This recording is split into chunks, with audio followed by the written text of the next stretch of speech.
I don't think style comes from trends or runway. It comes from personality. And the easiest way to cultivate your own style and to glean confidence is to listen to your gut and decide what looks good on you. I guarantee you, if they put on that pink sweater and they have a little more of a skip in their step when they're wearing it and somebody says, gee, you look great today, I bet you pink's one of your colors. Hi, I'm Stacey Jackson. And I'm Roy Bassnett. Join us for the Gen-X-Perience podcast every other week. So if you were born between 1965 and 1980, that makes you a Gen Xer. And that being the case, that makes this podcast for you. We are interviewing the most amazing people from all over the world in all walks of life, discussing culture, music, and politics. The range is incredible. You're going to get to hear some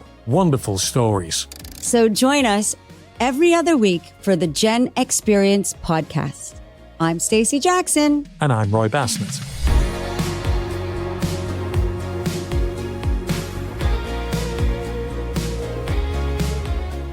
Hello and welcome to the Gen-X-Perience podcast with me, Roy Bassnett. And me, Stacey Jackson. Yeah. And if you're not familiar with what we do... Well, you could sound a little bit more excited about that. It was more I'm very excited. Yeah. I'm just and me, Stacey Jackson. Yeah. Yeah, I'm containing my excitement. Because I know that during the course of this podcast, there's going to be a lot of excitable moments. There will be. Calm down. You're planning your excitement. Calm down. It's going to be fine. I'm just about to explain to people who may not have watched this podcast before what it's all about, the Gen Experience, covering people who are Generation X people. Now, we are, as you will notice over the times that we've done podcasts before, Stacey likes to point out that in the range of people who fall into Generation X, which is 65 to 80 or something, 1965 to 1980, something like that. Stacey likes to point out that I was the early part of it and she was the latter part of it. But anyway, well, not the latter part of it because you were born. You're quite. No, I was born in 70. No. Was you're it talking 65? about where the years that it spans. Like, so people who were born in around 1962, 63 is Gen X, all the way up until probably 1978. It was a small era. Okay, actually. right. Okay. Well, people, that's it. So basically the teens who grew up as who were teenagers in the 80s would definitely be Generation X. You worded that better than I was intending to do it. So what she's just explained to you, that if you were born in that period, then this podcast is for you. Yeah? Yes. That's what we're talking about. Now I will release a bit of my excitement. Wow, Stacey, it's great to see you. But no, listen, you are, we'll talk about your attire there at the moment. I mean, what are we talking about? Are we having a Rod Stewart I'm having a Rod Stewart moment. Right. No, this is not, I don't know if you saw my Instagram, but I have a picture of me. No, I'm wearing a leather jacket. I'm wearing leopard pants. Right. I am holding a leopard purse and I'm sitting on a leopard couch. Okay. And I literally blend in. It's a very cool shot, actually. I'm excited. But I was wearing that, and hence I'm wearing now the jacket because I bought a lot of leopard shit because I follow leopard shit. Leopard, like everything leopard. I'm leopard tops, leopard jackets, leopard pants, leopard everything, leopard and collectively, shoes. that's leopard shit. I love leopard, but I now have the carte blanche to wear leopard because I'm following this fashionista on Instagram. Oh, yeah. Now, I can say that I'm following her because she is extraordinarily talented and she knows what she's talking about. And she is literally like the fashionista to like bajillions of followers. And we're going to go into that in a second. But she's also my cousin. Nepotism creeping into the podcast already. Yes, it's creeping into the podcast already. So our grandmas were sisters. And so we were both born in Canada, both born in Montreal. She moved to the States, to Dallas. I moved to New York. And now I moved to London. I've subsequently moved again. And she's going to go into it in more depth. But during COVID, her career of being a fashion influencer, just blew up. So I'm excited to introduce all of our listeners to her because, I mean, if they aren't already following her, because I think every Generation X person is probably following her on TikTok and Instagram and everything. She is gorgeous everywhere, inside and out. And we should I want to introduce the two. Yes, I want to introduce the two of you because I think you're going to absolutely adore her. Carla, meet Roy. Roy, this is Carla Rockmore. I'm going to put my ear thingies on so now I could hear what she's saying. So, Hello, Carla. Yes, hi. Can you hear Oh, me? she's there. We got you. She's there. We got her. Yes. Now I know that Carla, obviously, because we get to see you before you come in here, you had to race upstairs because your dog was on the loose, apparently, wasn't it? Tell us about this dog, this wild dog. She's a way bigger princess than anybody else in the house, and she's impossible. She lounges on her little settee in the bedroom right around the corner, and I have my space has this door that closes to anybody else in the house while I'm doing this kind of thing so that you don't hear it, the melee of what happens when the doorbell rings. And she was in the wrong spot. Oh, so I see. Do you know, I've got to say for people who are watching this podcast at the moment, sometimes when you're doing an interview with somebody on a Zoom link, they may change their background. So it looks like there's something going on. And there might be some people they would be forgiven for looking at Carla's background. They're thinking, yeah, that's one of those superimposed backgrounds. But they'd be wrong, wouldn't they? Oh, yes. This was my bribe to get me to Dallas. I used to run around in my little 1934 Tudor in Toronto from, closet to closet in my panties with my husband screaming, shut the blinds! Shut the effing blinds! But now it's all here. Right. And that, if I'm not rightly mistaken, your wardrobe, for want of a better term to use, that is, in terms of percentage, what are we actually seeing there as a percentage of the overall size of your wardrobe? You know what, Roy? You're the first person to ask that. How novel. I don't know. I'm not good in math, so I can't tell you. I know it's maybe 40%. How about that? Oh, right. Okay. Right. That's a whole lot of clobber. Well, obviously, we've got you here. Stacey's done a bit of an introduction, but in your own words, if somebody was to pick up a CV of Carla Rockmore, how would it be described? What would your job title be? First and foremost, I'm a clothing and jewelry designer and have been for 30 years. I just happen to have somehow and shockingly turned into a content creator / influencer at the age of 54 during COVID. So now I'm influencer by day and clothing designer by night. So my cape comes out at night. Right. You're a night owl like me. Yeah. So you obviously, you're not from having the time in the same. day.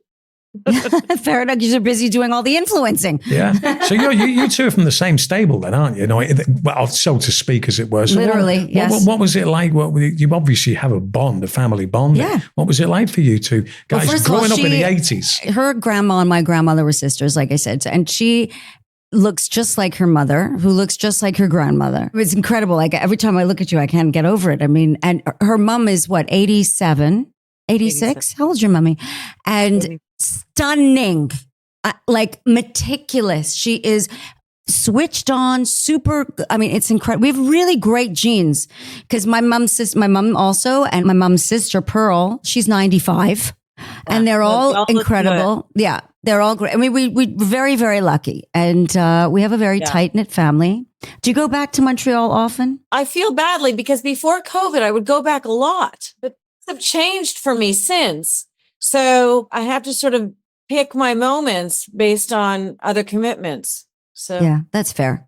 That's fair. I have a question for you. Okay, so I'd love for you to reflect maybe a bit on your teenage years during the 80s, right? And how did fashion at that point, when we were younger, growing up in that time, how did that influence you moving forward in your career as a fashionista, as a designer? Because, that's when things, I guess, you suck it in, right? And when you're a kid and you follow your passion. So what was it about, I don't guess, the fashion at the time that made you want to follow that path? It's funny that you say that. I wasn't considering going into fashion. I wanted to be an actress, love. And I could it was see the that. 80s. Oh, yes, it was the 80s. And I was being taught, I don't know why my mother was teaching me how to drive a car. That's just asinine, really. But she was trying me how to drive a car. I remember this big burgundy Oldsmobile.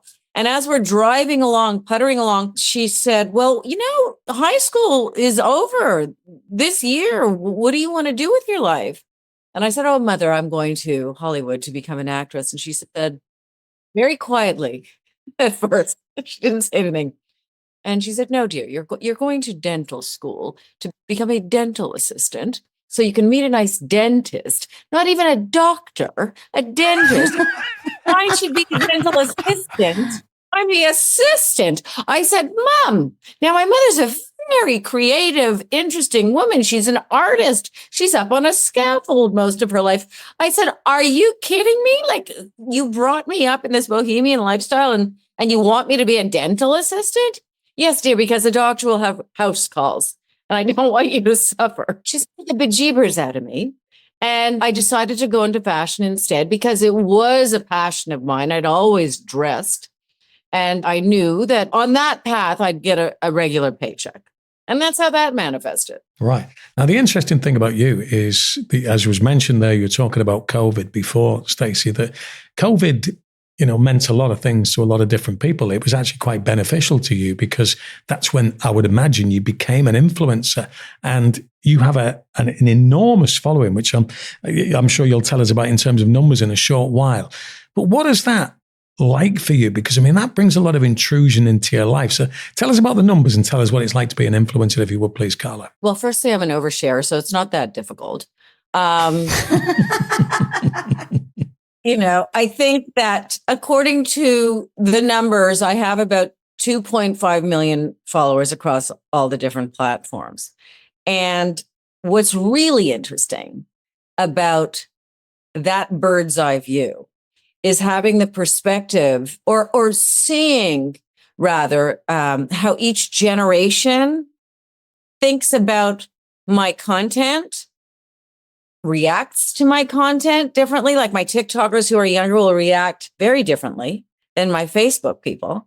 And it's so interesting. It's like this I get this bird's eye view of society and how people are thinking based on which platform they're on. It's amazing. Yeah, I have the same. I get it.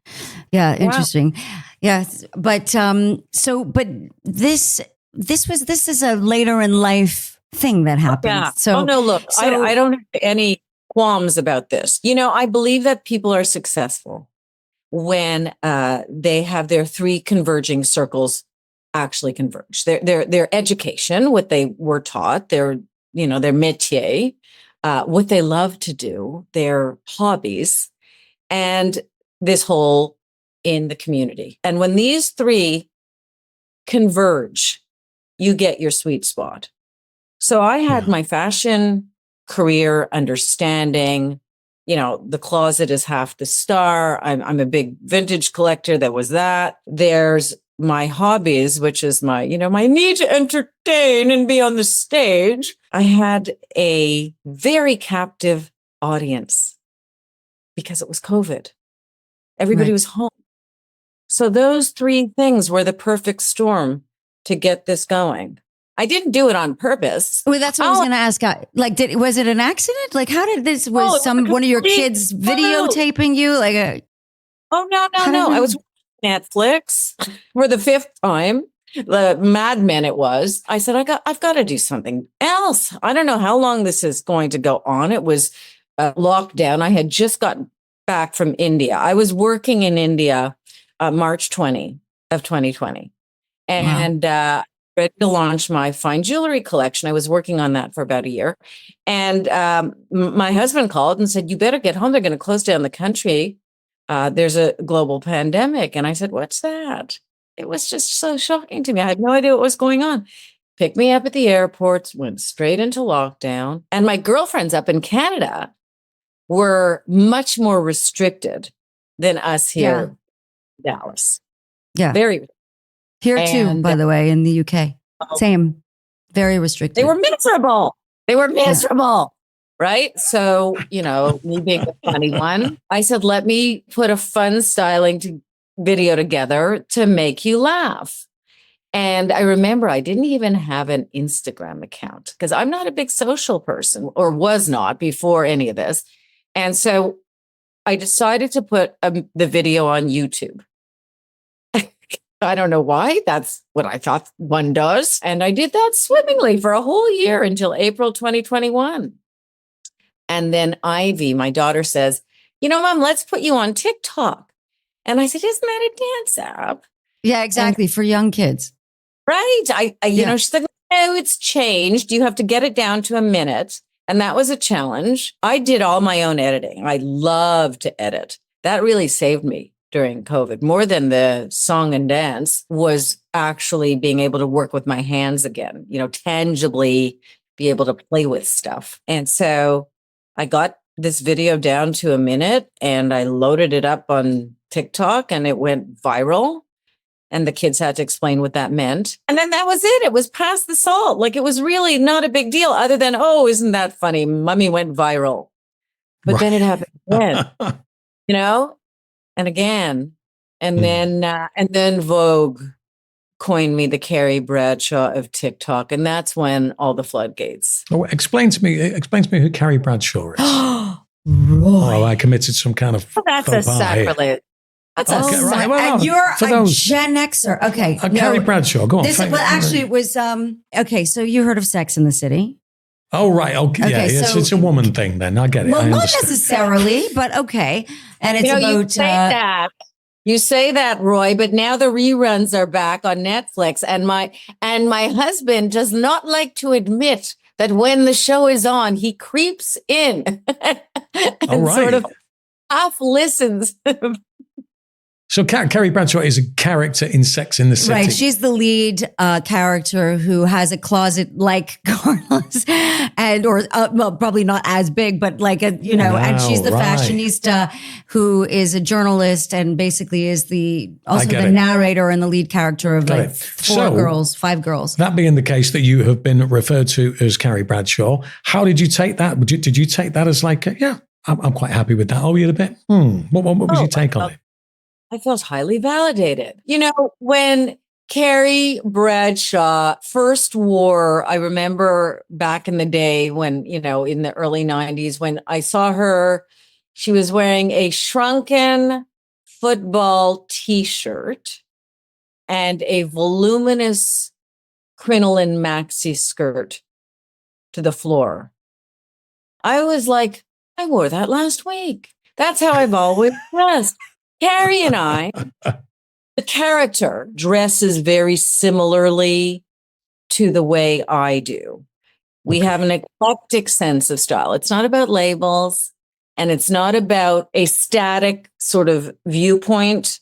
It's about mixing and matching and juxtaposing high-low as well as various colors, patterns, et cetera, et cetera. And the best news is that Carrie kept her sweaters in an oven. And I shockingly have a warming drawer in my kitchen that houses my baseball caps and my extra keys. Why would you do that? Why do you need to do that? Why do you need the space? I need the space. I need the space and I don't cook. Right. I get it. Oh my God, that's hilarious. I love that. Here's the thing. And we're going to go serious just for a short while here, Carla, because the thing about being an influencer and having all of this kind of attention on you is that you're almost like playing not just the on-screen persona, right? People are wanting to know about you and your life. Now, you have mentioned your daughter, Ivy, who has I'm going to demonstrate my Gen X credentials here because I may well not use the right terminology, but she has transitioned to become Ivy. And I would imagine, for want of a better description to use, now I would imagine that this is almost, I get the impression from what I've found out about you, almost like the Truman Show to a certain degree in terms of what has happened to you. So can you explain the Ivy story, if you would, please, Carla? Oh, yeah. It's so funny because Ivy, she came out as gay the same week that I blew up. So it was a big week. Yeah. You think? Although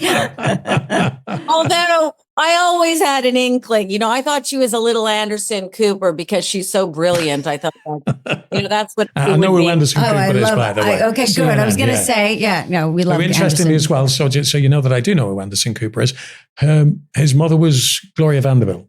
Yes. Yes. There you are. I know. Sorry, I have do continue, Carla. Do tell. It wasn't a bother. As long as my kids are happy, I'm happy. A mom is only as happy as her most miserable child.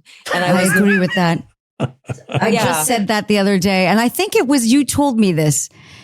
We had dinner a few months ago and you said a mom is only as happy as her miserable child. And I have been using that term now since we spoke. It's a brilliant saying. You're absolutely right. Can't get away from it if your kid is unhappy. My whole thing about fashion is because I sit well in her skin. You know, the French term, elle est très bien dans sa peau. I feel like myself and comfortable in that because I embrace who I am and accept who I am. And she wasn't feeling comfortable in hers. So as soon as she started sharing that she wanted to transition, it wasn't even a question. I questioned, and it took me some time to not, for lack of a better term, freak out. I was so afraid that she wasn't going to be happy. I couldn't care if she was purple with pink spots. But at that point in time, I had not explored or understood or recognized the growth of the trans community. Now I do. Now it's, I'm so thankful and happy that this actually isn't the 80s. I was going to ask you about that because could you imagine? No, I can't. I mean, it's what my friends who were just gay went through in high school was, mind-boggling. And, we talk about it today and how they've come out from that trauma. Thankfully, she has all the resources and all the acceptance that I could bring, that our family can bring, as well as her, liberal arts college. And, we did a family transition video together yesterday. It was uploaded to all the different platforms where we sat down for a half an hour, my husband, myself, and Ivy, to talk about the experience of her transitioning and how us as parents have been navigating the situation. Because, going back to your question, Roy, I do somewhat live a public life now.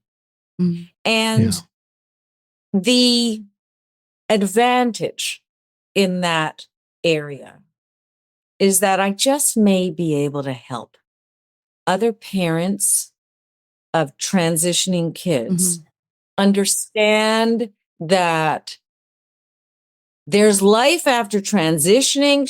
She or he is the exact same child they always were, and give them the grace to accept them for who they are. Mm-hmm. Because if not, you're going to pay for it for the rest of your life. I think certainly, from your point of view of a parent, and as you said, you're not concerned about what your child is like, but you're probably mindful of the inevitable prejudice that making the statement that she made was going to bring. Oh, absolutely.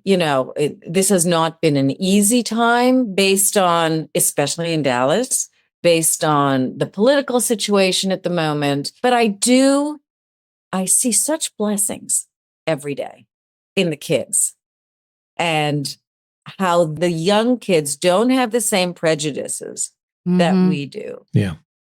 And or our parents' generation did, which is why they wouldn't have come out in the 80s, because our grandparents, would have been like, what? My father, he was like, what do you mean?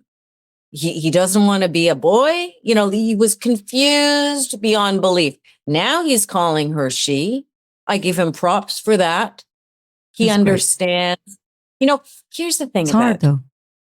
Well, what other choice do you have to make yourself and your kid miserable for the rest of their lives?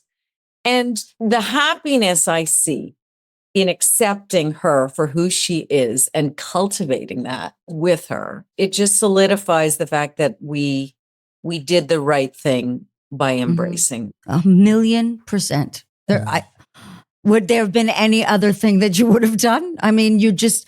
as a parent, you love your child unconditionally, full stop. Whatever, you're right. If they're pink with purple spots and that's what they want to be, that's what you do, right? Oh, well, thank you so much for sharing that. I mean, that was really, Now, here's the question that I've got to ask here, because let's move back to the 1980s, Okay. all right? Because we're all a product of that era to a certain degree. Now, you're over there in Dallas, and of the television programs that existed in the 1980s, right? Now, you always gone about Miami Vice. Yes, I do, because it was my husband's favorite show. Miami Vice, I could take it or leave it. But Dallas, the television series, J.R. Ewing and Co., was an incredible watch for me. And yes, I couldn't wait to find out who shot JR back in the days. None of us could. From your point of view, Carla, was television-wise, was that on the radar for you, or were you more Miami Vice? What was floating your boat on the television back in the 80s? Oh no, I'm right there with you, Roy. It was Alexis and Crystal all the way. Oh, and Dynasty, as you call it. Was it Dynasty? Isn't that Dallas? Alexis? No, Alexis is Dynasty. This is why I'm an expert. No, the Ewing family, J.R. Ewing, Jock Ewing, Ellie Ewing, all of those. They were Dallas. Alexis, and Crystal Carrington. That's Dynasty, as we would call it in this country. Dynasty in yours, Joan Collins. That's what you're talking about. But they were the same time. They were happening synonymously. Dynasty came about because of the popularity of Dallas. My whole life, my whole existence. Since I moved myself and my family down here 13 years ago, and I've been looking for Crystal. Shall I help you? You might have to move again, because I'm pretty certain they're from Denver in Colorado. So if you want to find them, the Carringtons, that's where they are. That's hilarious. Yeah. But I can see where you were probably looking for that Dallas aura. Glamour. When Michael told me that we were moving to Dallas, he's in the garment industry as well. New York would have worked. Miami, there's some work there. LA, but Dallas, it's cows and oil. Like, what are you doing? So I said, look, before you go down there, you need to make sure that this job is solidified. I'm not selling one cashmere sweater for 5 months. And then we'll think about coming down. She's hysterical. I'm on the floor. Okay, so now tell us how fashion and self-expression off the back of all that conversation, especially with Ivy, can empower one's identity. So not necessarily, obviously, more for your work and how you can, help people like Roy, who obviously needs help. And, I'm happy with that comment. But do you know what I mean? Like, how can fashion create the confidence and create an identity for someone? Like, I veer towards similar things all the time. I'm samey. I must have like 20 leather jackets. I'm always like a rock chick in the back of my mind. So I have 20 leather jackets. I have a certain neckline I like, and that's it. If it's not with, if the sleeves aren't ruched, I'm not wearing the long sleeve. Like, I have a particular thing that I look for. So how do you style one's, personality? How can you help someone who needs fashion advice? What would you say? I think the first thing I would say is I give everybody permission to buy the same leather jacket in different permutations and combinations, if that's what floats. Absolutely. I don't think style comes from trends or runway. It comes from personality. And the easiest way to cultivate your own style and to glean confidence is to listen to your gut and decide what looks good on you. Okay. What you feel good in. And, everybody has their talents. Okay. I'm great at styling and fashion. That's what I do well, but I'm a one-trick pony. At the end of the day, I can't make a dinner party. This is my expertise. And I understand that there are people who don't feel that they have that expertise. But I guarantee you, if they put on that pink sweater and they have a little more of a skip in their step when they're wearing it, and somebody says, gee, you look great today, I bet you pink's one of your colors. Yeah. Simple as that. And it's like saying being comfortable in your skin. So I'm looking behind you and I'm seeing all of those garments hanging up there. But of those many, many garments, is there one item of clothing that is your go-to that's on that rack? I dress in character. That means that I'm not a minimalist. I'm not a maximalist, although some would argue. I dress in the way I feel I want to look today. So, for example, if I want to do a rock star kind of look, I might gravitate. Can you see, by the way? Yeah, we can see. We can see and we can hear as well. Oh. One of my favorite vests over top, this would be my boho. Oh, that's right? very Dallas. That's very Dallas. Yes. But but it can also be very sort of country, but in the sense like boho, Woodstock, right? I see a lot of Woodstock here, hippie. So I might do this with a flowing... Do you know what else I see there? Do you remember the 1980s film The Warriors? Did you ever watch The Warriors?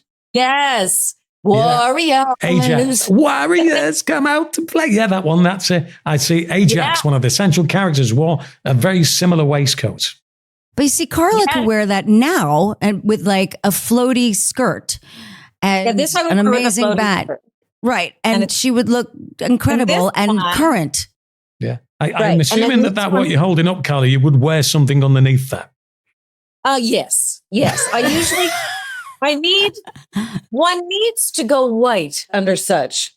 It has such a shiny flourish. If you do black, there's too much going on. So it's got to be white. What is that? Is it like coins sewed together or something? It's all chain. Wow. It's It's like silver and gold coins. Oh my God, that's incredible. All sewn into like a vesty thing. Right. But I have to carry pliers when I wear it because inevitably one of the little loops will, separate, and then I've got to get her back together. I actually picked this up in a vintage shop and they told me that it was originally Jerry Hall's. So this oh, wow. I could see that. Where did you, was it in London that you picked it up in or where? This one was in Palm Springs. It's so funny because I'll get rid of a lot of my stuff as I sort of go along, I was going to ask that question. I'm like, what happens when you get more stuff and you keep running out of space? What do you do with it? I have to go through it. I have to go through it regularly. For example, that little leather studded number, that's from H&M. And it was, I don't know, at least, let's see. It was called Hennessy Morris at the time, and I was living in Amsterdam. So that is, if I was 23 and I'm 57 now, holy cow, that's a long time. I've kept that something years ago. Yeah. Well, listen, Carla, it's been great speaking to you. And I knew you'd be the colourful character that Stacey told me you would be. But we can't let you go just yet because we have our little test that we do with all of our guests on the show. So we're going to ask you 4 questions relating to the 1980s. They could be music, they could be fashion, they could be TV programs or movies. And nobody so far has managed to get 4 out of 4. The best we've got was 3. So I'm hoping you're feeling confident about this. Stacey will ask you the first question. Okay. So these are completely random. Like I'm going to shuffle them. I don't know what's on the top. I don't know what's going to come out. So I'm just going to pull it from the top. Okay. In which year did Wham play their farewell concert at Wembley Stadium? Was it 84 or 85? See, I'm thinking 84. It's 86. 86, was it really late as that? But that was a tough question because like I said, if you said 85, 86, it's like. Okay. Next. Well, I might have a tough question for you here because it's a question, shall we say, from this part of the world. Which mind you, I think you said he's lived here, didn't you? Oh, no.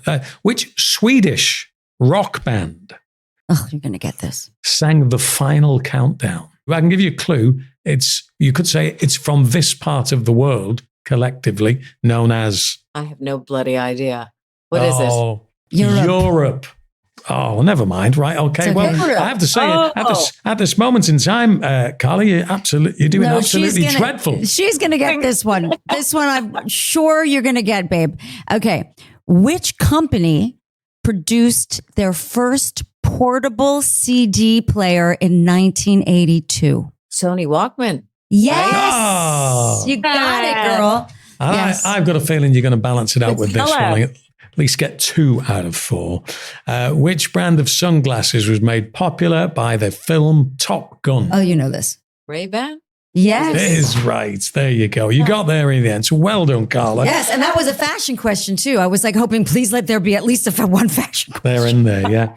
They are in there. Carla, listen, marvelous to speak to you. If people want to find out more about your brand of clothing, they want to see your influencing in action, how can they do that? Clothing-wise, they can go to carlarockmore.com. Influencer-wise on Instagram, it's carla.rockmore. I have no idea why there's a dot there. Don't ask me. The rest of them are just Carla Rockmore. TikTok and Facebook and YouTube and even Twitter, although I hear everybody's leaving Twitter. Yeah. Oh, wow. One less thing for us to have to deal with. There we go. Yeah. Right. Okay. Listen, Carla, once again, thank you very much indeed for spending some time with us on the podcast. And we hope to catch up with you soon. Absolutely. I'm just glad that I don't have your dry cleaning bill. Thank you so much for having me. Thank you. Thank you. Thanks, Carla. I love you to bits. Mwah. Thank you so much for being on the show. It was so great to see you. Gorgeous Brilliant. as always. I mean, look at what she looks like. Could you believe did you say you were 57? I forgot you were a little older than me. But I mean, you got that in, didn't you? Yeah. She's a little, but she looks 20 years younger. I mean, unbelievable. You look fantastic. You do. We're going to have to talk about skincare next. Yeah, brilliant. Thanks, Carla. Thank you, honey. Thank you. Love you. Right. Okay, well, what can I say? Wasn't that fun? I've never met Carla before. It's the first time, and I didn't know what to expect. But yeah, marvelous, real incredible character, and incredibly articulate as well. It comes as no surprise to me that she's so successful as an influencer, because there's a bit of a gravitas within her persona. You know what I mean? You kind of think, well, I want to hear what that woman's got to say. Yeah. So yeah, well done. She's come from a lot of experience. She knows exactly what she's talking about. She's just gone through a major life change, with her daughter, and had to learn as an adult how to deal with this, accept it. And like she said, it was all happening at the same time she was also becoming an influencer. So this is like a big, it's not just a private thing. We come from a generation where that was, not talked about. The 80s were really difficult, as she mentioned, just even being gay in the 80s. Yeah. So that was just really inspiring. And her, the way she speaks is just so eloquent. And obviously, like, she really is talented in terms of how she can put stuff together. And I mean it. Like, she could rock out, because this is who she is. Like she said, her style is who she is, So when she wears a football shirt with a big poofy skirt, and makes it look fucking fabulous. Yeah. See, I said the F word. I knew it'd come. And you knew it was going to come. But she makes it look like it's effortless, and that's what people want to see. And that's why they're inspired by her. They just want to be able to go into their closet and go, well, Carla could wear this, and I'm going to try to make it work, So yeah, it was great to chat to her. Great stuff. Well, thank you very much indeed, Carla. And thank you, of course, to you, Stacey. And thank you for watching. And hopefully you will like and subscribe what we're doing at the moment. You'll follow us on our relevant social media platforms and tune in to our next Gen Experience podcast. Thanks for watching. Thanks very much for checking out the Gen Experience podcast. Please do like and subscribe. We look forward to your comments. And if you could give us a 5-star review, that would be really appreciated.